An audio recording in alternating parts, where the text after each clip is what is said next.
Hi everyone, welcome to Global Shorthand Academy. இந்த வீடியோல நாம இங்கிலீஷ் ஷார்ட்ஹேண்ட் லெசன்ஸ் சாப்டர் 11 பார்க்க போறோம். சாப்டரோட name initial hooks to straight strokes and curved strokes. நம்ம கான்சனன்ட்ஸ் பார்த்தோம், ஒரு சவுண்டுக்குமே ஒரு ஸ்ட்ரோக் அப்படின்னு சொல்லிட்டு. அதுக்கப்புறமா எஸ் சவுண்டுக்கு மட்டும் சர்க்கிள் பார்த்தோம், கரெக்டுங்களா? இந்த சாப்டர்ல ஆர் அண்ட் எல் இது ரெண்டுமே பார்த்தீங்கன்னா லிக்விட்ஸ்ன்னு சொல்லுவாங்க. ஏன்னா இது ஈஸியாக மற்ற கான்ஸ்டன்ட்ஸ் கூட பிளெண்ட் ஆயிரும். ஓகே, ஆல்ரெடி நம்ம ஆருக்கு டவுன்வர்ட் ஆறு, அப்வர்ட் ஆறு, இது ஆறுன்னு சொல்லுவோம், இது ரேன்னு சொல்லுவோம். எல்லுக்கு கீழே இருந்து மேலே, சம்டைம்ஸ் எழுதுறதுக்கு வாட்டமாக இருக்கணும் அப்படின்றதுக்காக மேலே இருந்து கீழே எழுதுவோம், கரெக்டுங்களா? இந்த மாதிரி ஸ்ட்ரோக்ஸ் நம்ம எழுதுவோம். இது மட்டும் இல்லாமல் இருக்கிற ஸ்ட்ரோக்ஸ் கூட, ஓகே, மற்ற கான்சனன்ட்க்கு உண்டான ஸ்ட்ரோக்ஸ் கூட நம்ம இனிஷியலாக ஹூக்ஸ் ஆட் பண்ணிக்கிட்டோம் அப்படின்னா அது ஆர் சவுண்டு அண்ட் எல் சவுண்டுக்கு யூஸ் பண்ணிக்கலாம். ஆருக்கு எப்படி எழுதுறது, எல்லுக்கு எப்படி எழுதுறது அப்படின்றதான் பார்க்க போகிறோம். இப்போ நம்மளுக்கு ஸ்ட்ரெயிட் ஸ்ட்ரோக்ஸ்லாம் தெரியும். நேராக எழுதுகிற strokes P, B, T, D, ch, J, K, G, இதெல்லாம் பார்த்தீங்கன்னா ஸ்ட்ரெயிட் ஸ்ட்ரோக்ஸ், கரெக்டுங்களா? இதில் நான் இதையே கொஞ்சம் பெருசாக எழுதுகிறேன், பி இல்லைனா பின்னு சொல்லலாம். இதுலேயே இனிஷியலாக ரைட் மோஷனில் ஒரு ஹூக் ஆட் பண்ணிக்கிட்டோம் அப்படின்னா, இப்படி ஆட் பண்ணிக்கிட்டோம் அப்படின்னா இது பி ஸ்ட்ரோக்கு, இது பர் ஸ்ட்ரோக்கு. அதையே அழுத்தி எழுதணும் அப்படின்னா இது பர், அதாவது ரைட் மோஷனாக எழுதணும். அடுத்து இப்படி நம்ம எழுதணும் அப்படின்னா டி அப்படின்னு சொல்லுவோம் நேராக. அதுலேயே ரைட் மோஷனில் ஒரு ஹூக் ஆட் பண்ணி இப்படி எழுதணும் அப்படின்னா இது டர். இதையே அழுத்தி எழுதணும் அப்படின்னா இது டர் அப்படின்னு படிக்கணும், ஓகேங்களா? அடுத்து இது நமக்கு சேன்னு தெரியும். அதுலேயே ரைட் மோஷனில் ஒரு ஹூக் எழுதி இப்படி எழுதணும் அப்படின்னா இது சர்ன்னு படிக்கணும், ஓகேங்களா? அதையே நம்ம அழுத்தி எழுதணும் அப்படின்னா ஜர்ன்னு படிக்கணும், ஓகே, ரைட் மோஷனில், சரிங்களா? அடுத்து இப்படி எழுதணும்னா கே அப்படின்னு தெரியும். இதுலையுமே ரைட் மோஷனில் இப்படி எழுதணும் அப்படின்னா இது கர்ரு. அதையே நம்ம அழுத்தி எழுதணும் அப்படின்னா கர்ரு, ஓகே, ரைட் மோஷனில் எழுதணும். ஸ்ட்ரெயிட் ஸ்ட்ரோக்ஸுக்கு ரைட் மோஷனில் நம்ம ஒரு இனிஷியலாக ஒரு ஹூக் ஆரம்பிக்கிற இடத்துல ஒரு ஹூக் ஆட் பண்ணோம் அப்படின்னா அது ஆர் சவுண்டு கூட சேர்ந்து வருது, ஓகேங்களா? அதே எல் சவுண்டுக்கு பாருங்க, இது பி ஸ்ட்ரோக்கு. லெஃப்ட் மோஷனில் இப்படி ஆட் பண்ணணும்னு வச்சுக்கோங்களேன், லெஃப்ட் மோஷன், இது பிஎல் ரெண்டுமே சேர்ந்தது. இது எப்படி படிக்கணும் அப்படின்னா பல் அப்படின்னு படிக்கணும். இதையே அழுத்தி எழுதணும் அப்படின்னா பல் அப்படின்னு படிக்கணும். சேம் தான், இது டி. லெஃப்ட் மோஷன்ல இப்படி எழுதணும் அப்படின்னா டல். அதையே அழுத்தி எழுதணும் அப்படின்னா டல், லெஃப்ட் மோஷன், ஓகேங்களா? அடுத்து இது சா. லெஃப்ட் மோஷன்ல ஒரு ஹூக் ஆட் பண்ணிக்கிட்டோம் அப்படின்னா இது சல், சல் சவுண்டு. அதையே அழுத்தி எழுதணும் அப்படின்னா ஜல், ஓகேங்களா? நெக்ஸ்ட் ஹாரிசாண்டல் ஸ்ட்ரோக்ஸில் ஹாரிசாண்டல் ஸ்ட்ரெயிட் ஸ்ட்ரோக் இப்படி எழுதணும் அப்படின்னா கே. அதிலே லெஃப்ட் மோஷனில் இனிஷியலாக ஒரு ஹூக் ஆட் பண்ணிக்கிட்டோம் அப்படின்னா இது கல். அதே நம்ம அழுத்தி எழுதணும் அப்படின்னா கல், ஓகேங்களா? Left motion. நான் இப்போ ஆர் ஹூக்கும் எல் ஹூக்கும் பக்கத்தில் எழுதி காட்டுறேன். இது பி ஸ்ட்ரோக்கு. ரைட் மோஷனில் எழுதணும் அப்படின்னா பர், லெஃப்ட் மோஷனில் எழுதணும் அப்படின்னா பல். அதே அழுத்தி எழுதணும் அப்படின்னா பர்ரு, பல்லு. இது டி. ரைட் மோஷனில் எழுதணும் அப்படின்னா டர்ரு, லெஃப்ட் மோஷனில் எழுதணும் அப்படின்னா டல்லு. இதே அழுத்தி எழுதணும் அப்படின்னா டர்ரு, டல்லு அப்படின்னு சொல்லலாம். இது சா. ரைட் மோஷனில் எழுதுறப்ப சர்ரு, லெஃப்ட் மோஷனில் எழுதுறப்ப சல்லு. இதே அழுத்தி எழுதணும் அப்படின்னா ஜர்ரு, ஜல்லு அப்படின்னு வந்துடும். இது கா. ரைட் மோஷனில் எழுதுறப்ப கர்ரு, லெஃப்ட் மோஷனில் ஸ்ட்ரோக்ஸ் எழுதணும் அப்படின்னா அது கல்லு. அழுத்தி எழுதணும் அப்படின்னா கர்ரு, கல்லு அப்படின்னு சொல்லிட்டு, ஓகேங்களா? இப்போது ஸ்ட்ரெயிட் ஸ்ட்ரோக்ஸில் ஆர் ஹூக்கும் எல் ஹூக்கும் எப்படி எழுதுறதுன்றதை பார்த்தோம்.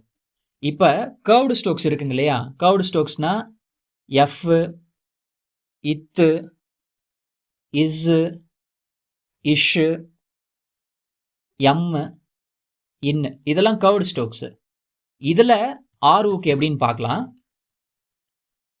இந்த கர்வ் உள்ள சின்னதாக ஒரு ஹூக்கு, அவ்வளோதான். இது எஃப், அதே அழுத்தி எழுதணும்னா வி, இது ஃபர் அப்படின்னா, ஓகேங்களா. இதே அழுத்தி எழுதணும் அப்படின்னா வர். இது இத்து, இதில் இனிஷியலாக ஒரு ஹூக்கு சின்னதாக போட்டுட்டோம் அப்படின்னா இது தர்ரு. அடுத்து எஸ்ஸுக்கு கிடையாது, ஓகேங்களா. இது ஷா, அதிலே இனிஷியலாக ஒரு ஹூக் ஆட் பண்ணிக்கிட்டோம் அப்படின்னா ஷர்ரு, ஓகேங்களா. அடுத்து இது மா, இம்மு, அதில் இனிஷியலாக ஒரு ஹூக் ஆட் பண்ணிக்கிட்டோம் அப்படின்னா அது மர்ரு. இது என்ன, இனிஷியலாக ஒரு ஹூக் ஆட் பண்ணிக்கிட்டோம் அப்படின்னா நர்ரு. இது ஃபர்ரு, அழுத்தி எழுதணும் அப்படின்னா வர்ரு. இது தர்ரு, அழுத்தி எழுதணும் அப்படின்னா தர்ரு. இது ஷர்ரு, இது மர்ரு, இது நர்ரு, ஓகேங்களா. இதுவே எல் ஹூக்குனா பாருங்க, இன்னும் சிம்பிள் தான் அது, ஓகேங்களா. உள்ளவே இன்னும் கொஞ்சம் ஹூக் பெருசாக போட்டுடணும், ஓகேங்களா. பெருசாக போட்டுட்டோம் அப்படின்னா எல் சவுண்ட் இருக்கிற மாதிரி ஃபல்லு. இது தல்லு, ஓகேங்களா. அடுத்து இந்த ரல் வந்து பார்த்தீங்கன்னா எப்படி எழுதணும்னா கீழே இருந்து மேல் நோக்கி எழுதுகிற மாதிரி பார்த்துக்கணும். ரல் மட்டும் அப்வேர்டாக எழுதணும், ஓகேங்களா. எழுதுறதுக்கு வாட்டமாக இருக்கணுன்றதுக்காக. எம்முக்குள்ள பெரிய ஹூக் ஆரம்பத்தில் போட்டுக்கிட்டோம் அப்படின்னா அது மல்லு. எண்ணுக்கு முன்னாடி பெரிய ஹூக் ஆட் பண்ணிக்கிட்டோம் அப்படின்னா அது நல்லு, ஓகேங்களா. நான் திரும்பியும் எழுதி காட்டுறேன். கர்வ்டு ஸ்ட்ரோக்ஸில் இது எஃப், அழுத்தி எழுதணும் அப்படின்னா வி, அதில் சின்ன ஹூக் போட்டுக்கிட்டோம் அப்படின்னா ஃபர்ரு, பெரிய ஹூக் ஆட் பண்ணிக்கிட்டோம் அப்படின்னா ஃபல்லு. இதே அழுத்தி எழுதணும் அப்படின்னா வர்ரு, வல்லு அப்படின்றத நம்ம படிப்போம். இது இத்து, இனிஷியலாக சின்ன ஹூக் ஆட் பண்ணிக்கிட்டோம் அப்படின்னா அது தர்ரு, பெரிய ஹூக் ஆட் பண்ணிக்கிட்டோம் அப்படின்னா அது தல்லு. இதே அழுத்தி எழுதுறப்ப தர்ரு, தல்லு அப்படின்னு நம்ம வந்து படிப்போம். இது ஷா, இஷ்ஷு. ஷர்ரு இப்படி எழுதுவோம், ஓகேங்களா. ஷல்லு வந்து பார்த்தீங்கன்னா கீழே இருந்து மேலே எழுதுவோம். இது மட்டும் கொஞ்சம் டிஃப்ரென்ஸு. ஷல்லு, ஷர்ரு மேலே இருந்து கீழே, ஷல்லு கீழே இருந்து மேலே, ஓகேங்களா. ஒரு ஃப்ளோவில் எழுதுறப்ப இந்த டிஃப்ரென்ஸ் பெருசாக காட்ட முடியாது, அதனால கீழே இருந்து மேலே கொண்டு வராங்க, ஓகேங்களா. அடுத்து இது மா, எம்மு, சின்ன ஹூக் ஆட் பண்ணிக்கிட்டோம் அப்படின்னா மர்ரு, பெரிய ஹூக் ஆட் பண்ணுறப்ப மல்லு, லாஸ்டில் இருக்கிறது எண்ணு, இப்படி எழுதுவோம், கரெக்டுங்களா. இதுவே நர்ரு எப்படி எழுதுறதுன்னா சின்ன ஹூக்கு, நல் எப்படி எழுதுறதுன்னா பெரிய ஹூக்கு, ஓகேங்களா. இவ்வளோதாங்க. இப்போ நம்ம வந்து ஸ்ட்ரெயிட் ஸ்ட்ரோக்ஸில் ஆர் ஹூக்கு எல் ஹூக் எப்படி எழுதுறதுன்றதை பார்த்துருக்கோம். கர்வ்டு ஸ்ட்ரோக்ஸில் ஆர் ஹூக்கு எல் ஹூக்கு எப்படி எழுதுறதுன்றதை பார்த்துக்கோம். இப்போது இந்த ஸ்ட்ரோக் இருக்கு இல்லையா, இது ரே. இதில் வந்து நாம் இனிஷியலாக ஹூக் எதுவும் ஆட் பண்ண முடியாது. சப்போஸ் ஆட் பண்ணோன்னா எப்படி இருக்குன்னு பாருங்களேன்.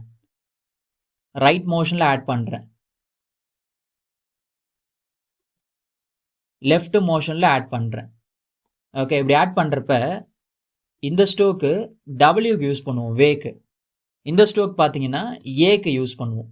ஸோ அதனால் வந்து பார்த்தீங்கன்னா ரே ஸ்ட்ரோக்ஸுக்கு நம்ம என்ன பண்ண மாட்டோம், எந்த ஒரு இனிஷியல் ஹூக்கும் ஆட் பண்ண மாட்டோம்.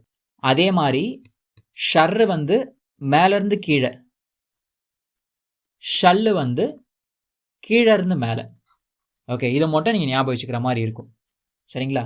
அடுத்து இந்த எண் இருக்கு இல்லையா, இதை நம்ம வந்து அழுத்தி எழுதணும் அப்படின்னா இங்குன்னு சொல்லிட்டு பார்த்துருக்கோம். இதில் இனிஷியலாக ஒரு ஹூக் ஆட் பண்ணிக்கிட்டோம் அப்படின்னா அது வந்து இங்கர் இல்லைன்னா இங்கர், இந்த சவுண்டுக்கு வந்து யூஸ் பண்ணிக்கலாம். இப்போ பேங்கர், பேங்கர், இதில் பாருங்கள் இங்கு கர் சேர்ந்து வந்திருக்கு இல்லையா, இந்த இடத்துல நம்ம வந்து யூஸ் பண்ணுவோம்.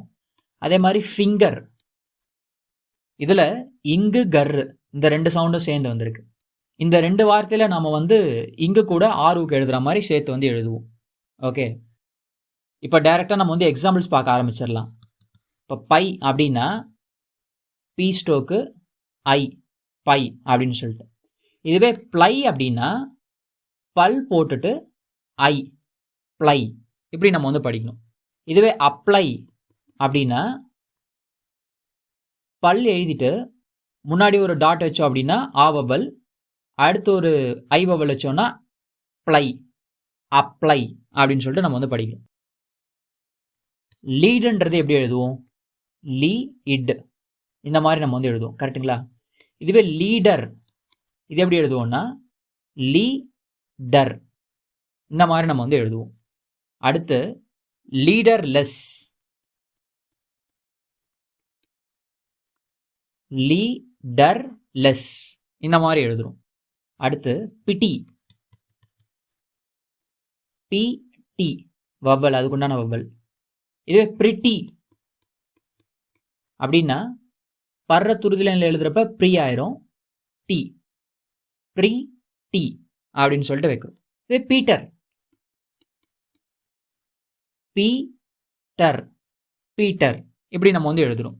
அடுத்து டை, டா ஐ, டை. இதுவே ட்ரை அப்படின்னா டர்ரு ஐ, ட்ரை. ட்ரைஃபல், ட்ரைஃபல், ட்ரைஃபல், இப்படி நம்ம வந்து எழுதுறோம். ஓகேங்களா? அடுத்து ட்ரைஃப்ளர், இதெல்லாம் புக்கில் இருக்கிற எக்ஸாம்பிள்ஸ் தான்.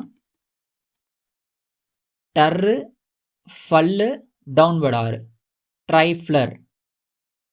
ஓகேங்களா? அவ்வளோதாங்க. வவல்ஸுக்கு ஏற்ற மாதிரி நம்ம வந்து ஹூக்ஸை நம்ம வந்து படிக்கணும். ஓகேங்களா? லாஸ்ட் ஒரே ஒரு கான்செப்ட், இந்த எல் ஹூக் வந்து இருக்குங்க இல்லையா, இதை வந்து ஈஸியர் ஜாயினிங்காக கொஞ்சம் மாற்றி எழுதுவோம். எக்ஸாம்பிள், இப்போ டீப்லி அப்படின்னா இப்போ நார்மலாக நம்ம எப்படி எழுதுவோம் பாருங்கள், டி பி லி, இப்படி தான் நம்ம வந்து எழுதுவோம். கரெக்டுங்களா? டி பி லி அப்படின்ட்டு. ஆனால் இப்படி எழுதுறது கொஞ்சம் வாட்டமாக இருக்காது. அதனால் என்ன சொல்லுவாங்கன்னா டி எழுதிட்டு பல் எழுதிட்டு இந்த இடத்துல ஈ வவல் நம்ம வந்து வச்சிடணும். டீப்லி அப்படின்னு எழுதிடலாம். புரியுதுங்களா? அடுத்து ப்ரீஃப்லி, பர் எழுதிட்டு எஃப் எழுதிட்டு எல் எழுதுகிற மாதிரி இருக்கும். இப்படி எழுதுறது வாட்டமாக இருக்காது அப்படின்றதுக்காக ஈஸியர் ஜாயினிங்காக ப்ரீ எழுதிட்டு ஃபல் எழுதிட்டு ஈ வவலில் வச்சுருவாங்க, ப்ரீஃப்லி. அடுத்து ப்ரீஃப்லெஸ், இந்த வார்த்தை எப்படி எழுதுறாங்க பாருங்க, ப்ரீ எழுதிட்டு எஃப் எல் எஸ், இப்படி எழுதுனீங்கன்னா வாட்டமாக இருக்காதுன்னு சொல்லிட்டு ப்ரீ ஃபல் எஸ், ப்ரீஃப்லெஸ் அப்படின்னு சொல்லிட்டு எழுதுறாங்க. நெக்ஸ்ட் தின்லி, இது எப்படி எழுதுறாங்க பாருங்க. நார்மலாக எப்படி நம்ம எழுதுவோம், தி இன் லி, இப்படி நம்ம வந்து எழுதுவோம். கரெக்டுங்களா? இப்படி எழுதுனா அது வாட்டமாக இருக்காதுன்றதுக்காக தீ எழுதிட்டு நல் எழுதிட்டு இந்த இடத்துல வவல் வச்சுருவாங்க. ஓகேங்களா? தின்லி அப்படின்ட்டு. என்லைவ்னர், நார்மலாக எழுதுகிறப்ப ஸ்டோக்கே வந்து ரொம்ப கஷ்டமாக இருக்கும் பாருங்களேன். என்னு எல்லு வி நர்ரு இப்படி எழுதுகிற மாதிரி இருக்கும். இல்லைன்னா என்னு இந்த அப்வேர்டு எல்லாம் எழுதக்கூடாது, இப்படி எழுதுகிற மாதிரி இருக்கும். என்லைவ்னர் ஒரு மாதிரி ஆக்வேர்டாக இல்லை ஸ்டோக்கு. அதனால் வந்து என்ன சொல்லியிருப்பாங்கன்னா நீங்கள் வந்து இந்த மாதிரி ஃபாலோ பண்ணிக்கோங்க, என் லைவ் னர். ஓகே, என் லைவ் னர் இப்படி நீங்கள் வந்து ஃபாலோ பண்ணிக்கோங்க அப்படின்னு இருப்பாங்க. ஸோ ஈஸியர் ஜாயினிங்காக இந்த மாதிரி வந்து எழுதுவாங்க. ஓகே, பீவிஷ்லி, இந்த வேர்டு பாருங்கள், லாஸ்ட் வார்த்தை பி வி இஷ் லி, ஏடா கூடமாக போகுது பாருங்கள். அதனால் எப்படி சொல்லியிருப்பாங்கன்னா பி வி ஷ்லி, இப்படி வந்து எழுத சொல்லியிருப்பாங்க. இதுக்குண்டான வவல்ஸ் பி விஷ்லி. ஓகேங்களா? ஸோ ஈஸியர் ஜாயினிங்காக நம்ம இந்த மாதிரி வந்து எழுதுகிறோம். ஓகே, அவ்வளோதாங்க இந்த சாப்டர். இந்த சாப்டருக்கான எக்ஸசைசஸ் 39 and 40. இதில் இருக்கிற ஒவ்வொரு வார்த்தையுமே 3 to 5 லைன்ஸ் வந்து எழுதுங்க. ஓகேங்களா? அடுத்த வீடியோவில் இந்த சாப்டருக்கு உண்டான கிராமர் லாக்ஸ் வந்து பார்க்கலாம். தேங்க்யூ.